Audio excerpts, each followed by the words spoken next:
नमस्कार विद्यार्थी मित्रांनो, MPSC फोरम या आपल्या एज्युकेशनल चॅनलवर तुमचं स्वागत आहे। मित्रांनो, आज आपला महाराष्ट्र नदी प्रणालीवरील हा 6वा लेक्चर आहे। यापूर्वी आपण गोदावरी, भीमा, कृष्णा, तापी पूर्णा आणि नर्मदा नदी प्रणालीवर लेक्चर्स बनवलेले आहेत आणि आज आपण पैनगंगा नदी प्रणाली पाहणार आहोत। महाराष्ट्रातील नदी प्रणाली हा खूप इम्पॉर्टंट टॉपिक आहे। ह्याच्यावर प्रत्येक एग्जाममध्ये क्वेश्चन विचारले जातात। तर आपण हे लेक्चर स्टार्ट करूया। आणि मित्रांनो, ह्यापूर्वी जे काय लेक्चर्स झालेले त्या सर्वांची लिंक मी डिस्क्रिप्शन बॉक्समध्ये दिलेली आहे। जर तुम्ही अजूनही ते लेक्चर्स पाहिले नसेल तर नक्की जाऊन पहा। आपल्या येणाऱ्या एक्झामसाठी खूप इम्पॉर्टंट लेक्चर्स आहेत ते। तर चला लेक्चरला स्टार्ट करूया।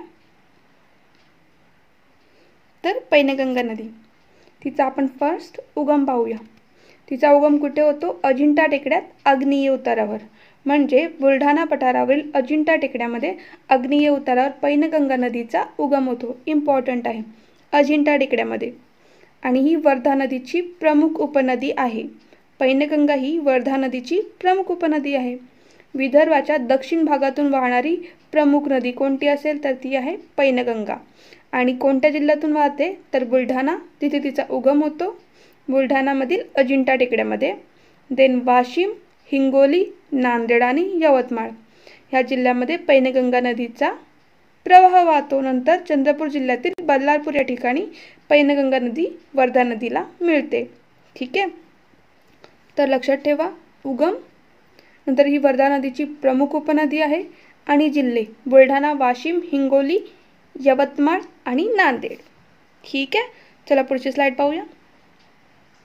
पैनगंगा नदी बुलढाणा व यवतमाळ पठारावरून पूर्वेकडे वाहत जाते आणि यवतमाळच्या पूर्व सरहद्दीवर बल्लारपूर येथे वर्धा नदीला पैनगंगा नदी मिळते। कुठे मिळते वर्धा नदीला पैनगंगा नदी? तर यवतमाळच्या पूर्व सरहद्दीवर बल्लारपूर या ठिकाणी। ऑलरेडी मी सांगितले, पैनगंगा ही वर्धा नदीची प्रमुख उपनदी आहे आणि तिची लांबी किती आहे? लांबी लक्षात ठेवा, विचारतात यावर। 495 किलोमीटर इतकी पैनगंगा नदीची लांबी आहे। ठीक आहे, तर लक्षात ठेवा कुठे वर्धा नदीला मिळते आणि तिची लांबी। चला पुढे जाऊया। पैनगंगा नदीवर यवतमाळ जिल्ह्यात उमरखेड तालुक्यात, खूप इम्पॉर्टंट लाईन आहे इथे, लक्ष द्या। तुम्ही याला इम्पॉर्टंट सुद्धा बोलू शकता, व्हेरी इम्पॉर्टंट। पैनगंगा नदीवर यवतमाळ जिल्ह्यात उमरखेड तालुक्यातील मुरळी येथे सहस्त्रकुंड नावाचा धबधबा आहे। ह्यावर 2-3 क्वेश्चन बनतात। पैनगंगा नदीवर यवतमाळ जिल्ह्यात कोणत्या तालुक्यात तर उमरखेड तालुक्यात मुरळी येथे सहस्त्रकुंड, धबधब्याचं तर नाव लक्षातच ठेवा, सहस्त्रकुंड नावाचा धबधबा आहे। आणि कोणकोणती पिके मिळतात या नदी पैनगंगा नदी प्रणालीवर? तर कापूस आणि ज्वारी। कोणकोणती पिके पिकतात तर कापूस आणि ज्वारी। आणि खनिजे, जास्त खनिज संपन्न नाही आहे पण थोड्या प्रमाणात दगडी कोळसा मिळतो। ठीक आहे, पैनगंगा नदी प्रणाली क्षेत्रामध्ये कोणता तर दगडी कोळसा हे खनिज मिळते आणि पिके कापूस आणि ज्वारी। आणि ही लाईन तर खूप इम्पॉर्टंट आहे। पैनगंगा नदीवर यवतमाळ जिल्ह्यात उमरखेड तालुक्यात मुरळी येथे सहस्त्रकुंड नावाचा धबधबा आहे। मित्रांनो, मी रिपीट करते कारण की रिव्हिजन तुमची इकडेच होणार आहे। ठीक आहे, तर लक्ष देऊ नका। पुढे आपण तिच्या उपनद्या पाहणार आहोत। उजवीकडून तिला फक्त एकच नदी मिळते, कयाधू। यापूर्वी आपण कृष्णा नदी प्रणाली पाहिली आहे, तिला पण डावीकडून एकच नदी मिळते, ती कोणती आहे तर येरळा। आणि आता पैनगंगा नदीला उजवीकडून एकच नदी मिळते, ती आहे कयाधू। लक्षात ठेवा एकच आहे म्हणून क्वेश्चन विचारू शकतात, कारण की कृष्णा नदीच्या येरळा नदीवर क्वेश्चन आलेला आहे। देन डावीकडून तिला पूस, अडाण, अरुणावती, वाघाडी आणि खुनी, फक्त 5 नद्या आहेत, पूस, अडाण, अरुणावती, वाघाडी आणि खुनी। मित्रांनो, अरुणावती तुम्ही यापूर्वी हे नाव ऐकलेलं आहे। कोणत्या नदी प्रणालीमध्ये तर तापी नदीची उपनदी आहे अरुणावती। ठीक आहे, तापी पूर्णा नदी प्रणालीमध्ये आपण हे पाहिलेले आहे। पुढे जाऊया, तिथे पण तिचं हा नाव आलेलं आहे, कन्फ्यूज होऊ नका। आता आपण संगमावरील ठिकाणे पाहूया। पैनगंगा आणि पूस या 2 नद्यांच्या संगमावर यवतमाळ जिल्ह्यातील हिवरा हे ठिकाण आहे। पैनगंगा आणि पूस या 2 नद्यांच्या संगमावर यवतमाळ जिल्ह्यातील हिवरा, यवतमाळ नाव खूप वेळा येतो आहे ना, देन पैनगंगा आणि वर्धा हे यवतमाळ जिल्ह्यातील जुगत हे ठिकाण आहे. बघा यवतमाळ जिल्हा किती इम्पॉर्टंट आहे. पैनगंगा आणि वर्धा या दोन नद्यांच्या संगमाजवळ यवतमाळ जिल्ह्यातील जुगत हे ठिकाण आहे. आणि पैनगंगा वर्धा नदीला कुठे मिळते तर बल्लारपूर.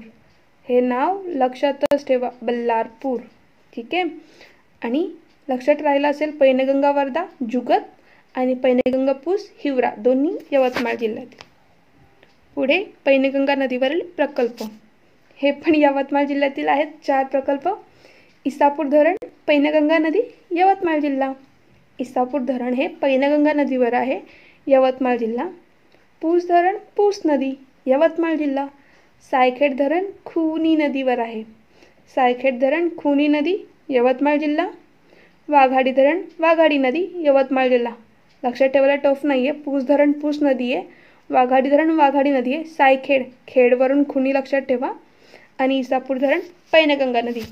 हे तर खूप इम्पॉर्टंट आहे, ह्यावर प्रश्न विचारू शकतात. इसापूर धरण पैनगंगा नदी, यवतमाळ जिल्हा. ठीक आहे. आणि आता आपण नदीकाठावरील शहरे पाहूया. पैनगंगा नदीकाठी मेहेघर हे शहर आहे, बुलढाणा जिल्ह्यातील. मेहेघर हे ठिकाण पैनगंगा नदीकाठावर असलेले आहे. पूस नदीकाठी पुसद व महागाव ही 2 ठिकाणे आहेत, यवतमाळ जिल्ह्यातील. वाघाडी नदीकाठावर घाटची हे शहर आहे, यवतमाळ जिल्ह्यातील. आणि खुनी नदीकाठावर पांढरकवडा हे ठिकाण आहे, यवतमाळ जिल्ह्यातील. आणि हे इम्पॉर्टंट आहे, अरुणावतीवर नदीवर अरणी हे शहर आहे. ठीक आहे. पैनगंगा नदी मेहेघर बुलढाणा, पूस नदीकाठी पुसद व महागाव ही 2 शहरे आहेत, यवतमाळ. वाघाडी नदी घाटची, यवतमाळ. खुनी नदीकाठी पांढरकवडा, यवतमाळ. आणि अरुणावती नदीकाठी अरणी हे शहर आहे. ठीक आहे मित्रांनो. तर तुम्हाला हा लेक्चर समजला असेल. काही डाऊट्स असतील तर मला कमेंट सेक्शनमध्ये विचारू शकता तुम्ही यावर. ठीक आहे. आता आपण मॅपमध्ये पाहूया. ही आहे आपली पैनगंगा नदी. ठीक आहे. आपण थोडा झूम करून पाहूया. तुम्ही आता इकडे क्लिअरली पाहू शकता मित्रांनो, पैनगंगा नदी हे आहे तिचं उगमस्थान. कुठे होतं? बुलढाणा डोंगरातील अजिंठा टेकड्यामध्ये तिचं उगम होतो. ठीक आहे. बुलढाणामध्ये अजिंठा टेकड्यामध्ये पैनगंगा नदीचा उगम होतो आणि त्यानंतर तिचा हा प्रवाह पूर्वेकडे जातो आणि इकडे बल्लारपूर या ठिकाणी वर्धाला मिळतो. राईट. आणि आता तिच्या उपनद्या मी सांगितल्याप्रमाणे उजवेला तिला फक्त उजवीकडून एकच नदी मिळते, कयाधू. तुम्हाला दिसत आहे इकडे कयाधू ही एकच नदी तिला उजवीकडून मिळते. आणि डावीकडून पूस, अडाण, वाघाडी, खुनी आणि अरुणावती ह्या तिला डावीकडून मिळतात. ठीक आहे. तर लक्षात राहिलं असेल, कयाधू एकच तिला उजवीकडून मिळते आणि बाकीच्या तिला 5 नद्या आहेत ज्या डावीकडून मिळतात. इतकं काही कठीण नाही आहे. तुम्ही स्वतः आता हे प्लॉट करण्याचा ट्राय करा, म्हणजे तुम्हाला सहज लक्षात राहील मित्रांनो. ठीक आहे. हे आपलं पुन्हा रिव्हिजन होणार आहे जेव्हा आपण वर्धा आणि वैनगंगा नदी प्रणाली पाहणार आहोत, तेव्हा पुन्हा हिचं आपण रिव्हिजन करू. ओके मित्रांनो. तर चला, तुम्हाला हा लेक्चर समजला असेल. काही डाऊट्स असतील मित्रांनो तर तुम्ही मला नक्की कमेंट करून विचारा. आणि जर तुम्हाला हा लेक्चर आवडला असेल तर लाईक आणि सबस्क्राईब करायला विसरू नका. भेटूया पुढच्या लेक्चरमध्ये. थँक्यू.